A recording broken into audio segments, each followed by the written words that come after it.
Alright, so for chapters 14 and 15, there's not a specific lesson.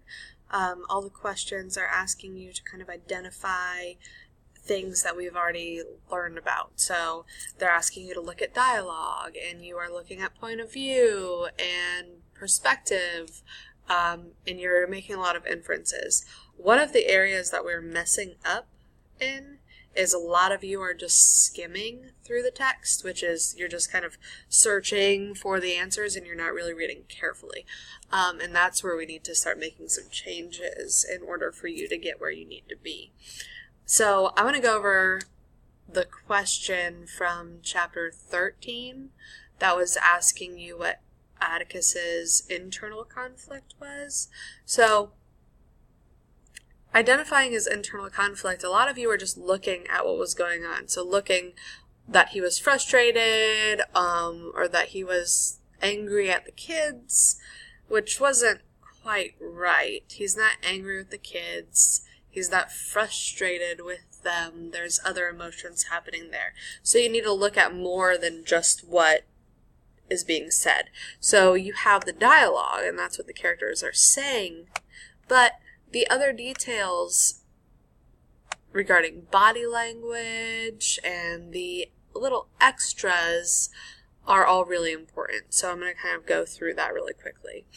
So for you guys, it would be page 167, which I did say you needed to read, not just the last two, but the last 3 pages of that chapter in order to really understand what was going on there.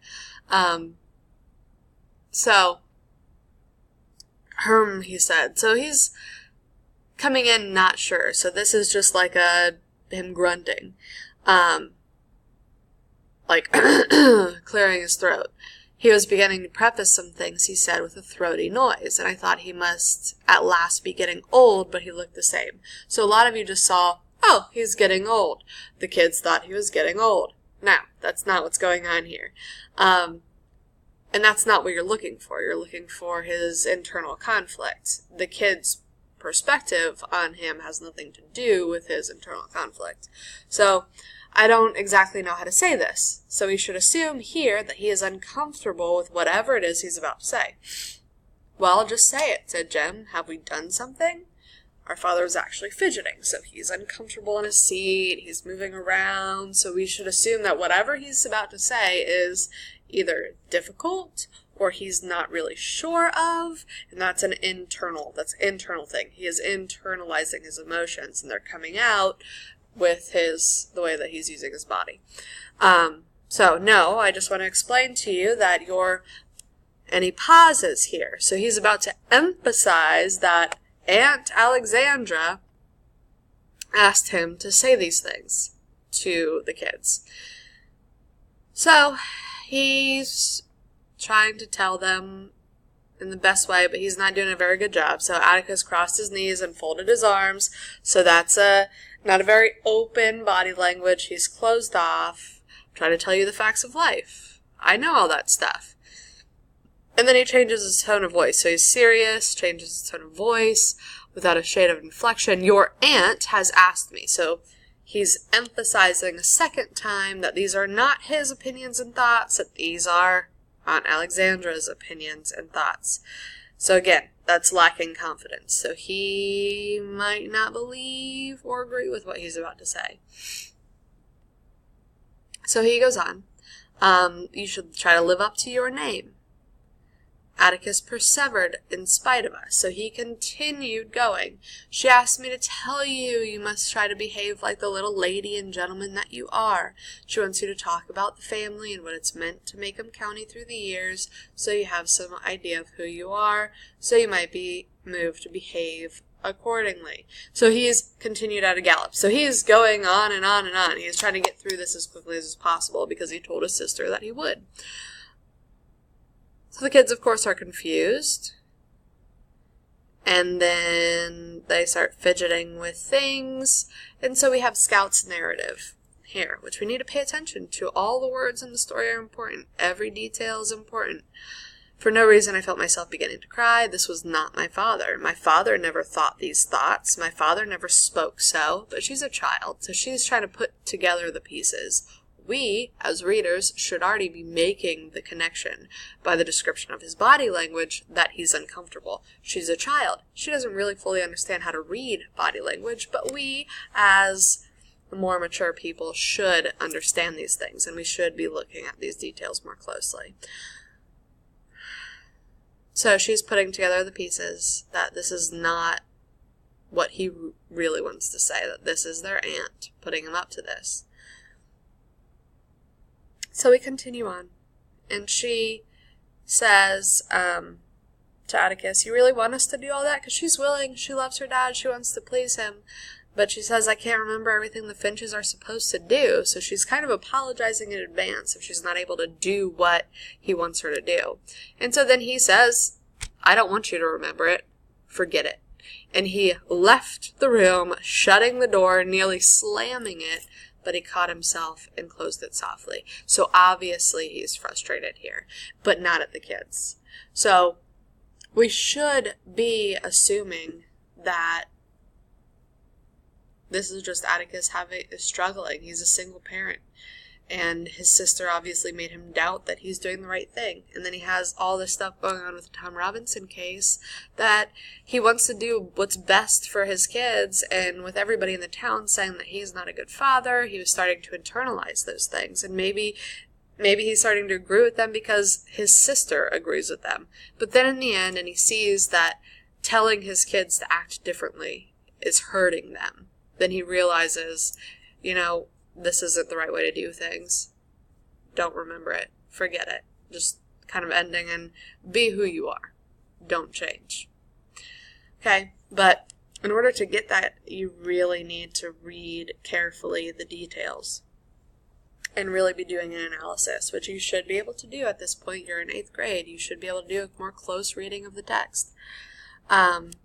So, that being said, for chapters 14 and 15, I'm going to have you do that at the same, we're going to do this all this week. So, you have your lesson in OneNote here, we have this video that you're watching, and then move on to the lesson progression. So I'm going to try to set it up a little bit differently now so that you have a clear outline of what you're responsible for each day during the week. Alright, so we have the standards here that you should be doing. So we're going to be looking closely at dialogue and incidents and seeing how they carry the story on and how they change and show us different things about characters. And then we're paying attention to point of view and the narrators by looking at their feelings, actions, and spoken words. So we're not just looking at little pieces, we're looking at bigger picture. We're trying to put all these pieces together and see how they create meaning. So for chapter 14, I have it set up here where I am allowing you to work with a group. Oops. I don't know. I don't want to lose the recording. I'm allowing you to work with a group, but it's really important that you are staying focused. So on day 1, so this is Monday, you should be reading chapter 14 and then stopping to discuss with your group and answering the following questions. So every individual person needs to have their answers in here, because I'm checking individuals. I'm not checking that one person in a group did it for everybody. I want everybody to be participating. And if we can't all participate, then this will become completely independent work.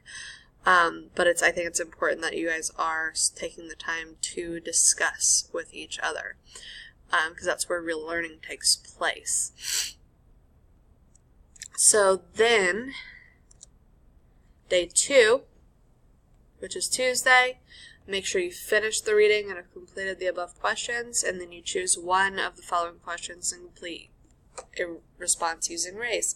So this is independent. I want your race response to be yours and only yours. It should not look the same as somebody else's. And then day 3, which is Wednesday, chapter 15, you have these questions. Again, you can work in your group, but each person needs to have their own answer. And 15, you're going to choose one. So the same thing. So then Thursday, make sure you finished, choose one, and a race response. And that needs to be independent. And then on day 5 is going to be, okay, everything's due, you need to make sure everything's done, and then there's a quiz. At the bottom, you can see that the achieve for the week is Civil War and Reconstruction, 2 groups, equal rights for all.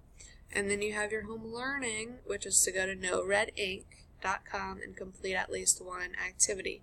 So the whiteboard behind me, this way, behind me, is the class codes. So when you go into No Red Ink, you will click Student Sign Up and then put in your class code. And that will load you into the class, and then I will be looking for one activity being done. And these 2 things here are due on Friday. Alright, so in order to keep us accountable, in order for you to move on from each day's task, I need you to have me sign off that you've completed it. So I will come around, I will click the draw tool, and I will initial in these boxes, whether you've completed it or not.